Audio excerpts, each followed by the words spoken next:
Здраво на сите, јас сум Криптостеф и добре дојдовте во моето видео во кој ќе збориме за како да успешен трейдер. Но прво, заимете, направете subscribe и лайк и секако споделете го видеото со вашите најблиски, за ако сакате да бидете вие успешен трейдер. И почнуваме. Како да успешен трейдер? Ова прашање ми го поставува многу луѓе. Значи, било што и да почнете, треба да имате позитивен мајндсет.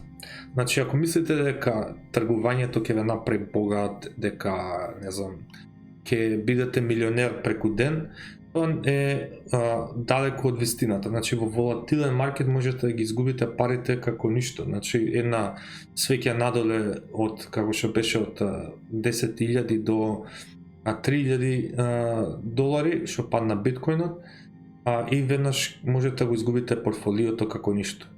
Особено ако идете на леверидж и ако сте почетник, тоа е многу лошо лично за вас. Значи, мајндсетот, треба да си напишете некакви афирмации. Ја, например, имам напишано некои афирмации, позитивни афирмации, што си ги читам цело време пред да седнам пред компјутер и еве што сум пишал. Позитивни афирмации. Маркетот е несогласување помеѓу купци и продавачи. Маркетот дава можности твое да посегнеш, кога ќе добиеш сигнал, веднаш реагираш, загубата и профитот идат заедно. Ако загубиш, продолжи напред, верувај во системот без разлика на загубите. И дневни цели, контрола на стравот и емоциите се најбитен дел.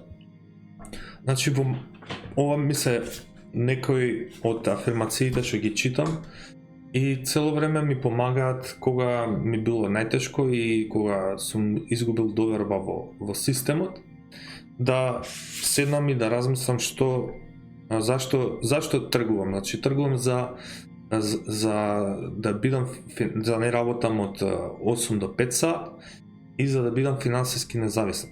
Тие се најбитните цели што ми, кога ќе седнам и знам што сакам да постигнам. Значи, имам цел да направам, да речам, 10-20 долари во текот на денот и после тоа да си продолжам со обврските во текот на ден.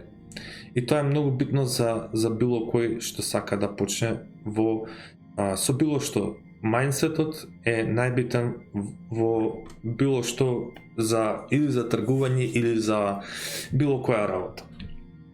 Значи, втората работа е системот. Системот не е само да направите некој, не знам, RSI и MACD или не знам што и да мислите дека ќе успеете. Значи, многу е побитно ова менаџирање на парите, значи и презервација на капиталот. Значи, вие како трейдер треба да знаете дека многу е побитно да имате пари, да ги зачувате парите, него да трпите загуба. Значи, многу луѓе трпат загуба, не сака да ги скратат и на крај кога ќе го скратат или ќе го скратат на ното или, као да речем, или нема да се држат по план. Значи, во системот треба да имате план во кој верувате и нормално да добро ги менаџирате парите. Ако сакате да направам видео за менаџирање на парите, слободно пишете во коментарите.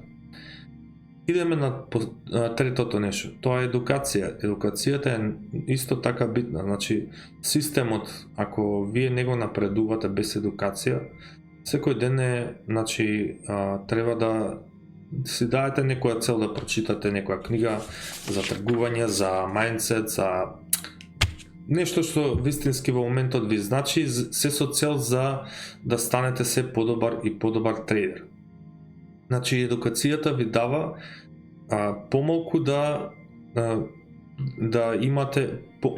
имате страф и да имате самодоверба во системот и особено во вас. Како добри книги ви ги препорачал Trading in the Zone и потоа од Том Демар книгите за тргување и генерално да прегледате видеото со како до бесплатно едукација преку Baby Pips.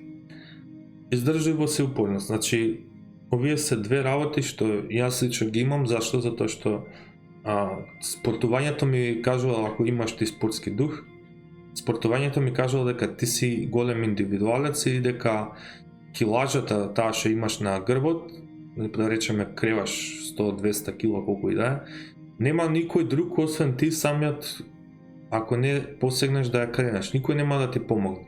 Значи, тоа кажува за твојот карактер и за твојата издржливост и упорност. Значи, пример, ки загубиш да речеме $100 и првото нешто што ќе речеш е не можам повеќе, ова не функционира и ќе се откажеш.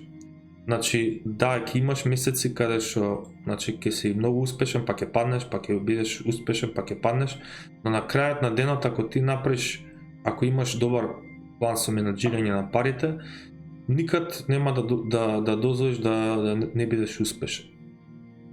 Значи, да резимираме за издржливост и упорност, значи, вие треба да бидете издржливи. Зашто? Затоа што ако не сте издржливи, ќе се откажете и нема никад да ги добиете бенефитите од тргувањето. Последното нешто е контрола на емоции. Контролата на емоциите се исто така многу битна алатка. Значи, контролата на емоциите доаѓа, пример, кога ќе има нешто што се вика FOMO, или Fear of Missing Out, или како да речем, или кога ќе паничи надале го продавате. Значи, се што паѓа брзо, мора да се крени да се врати назад, и се што се крева брзо, мора да падне исто така.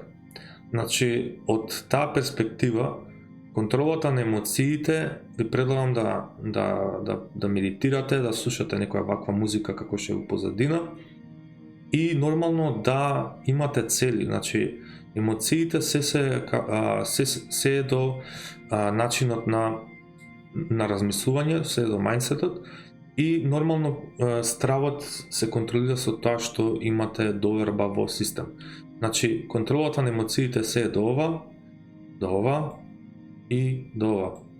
Значи, тие се три работи што ако не ги правите, немате да имате контрола на емоции. Ја имав период каде што, овој последен период, каде што не правев многу тргување, ми се случија некои работи и едноставно решив да се едуцирам, значи да се подобрам самиот себе. И гратис, уште едно што не сум го пишал, е да имате здрава храна. Значи, здрава храна у смисла да се храните правилно, да внесувате доволно протеини и нормално да внесувате масти кои како што се омега-3 што ги зголемуваат когнитивните функции. И да намалите на кофеинот, не премногу кофеин, нормално да имате некоја доза, ама не премногу, зашто ако имате премногу кофеин, станувате паничари и, како да речем, джитери. Не би знал како да преведам тоа, пишете на Google Translate джитери, и на тој начин тоа е се што еден трейдер треба да направи за да биде успешен, според мене. И ако имате некои прашања, слободно прашајте во коментарите, лайк, шер, субскрајб на мојот канал и до наредниот пат. Поздрав!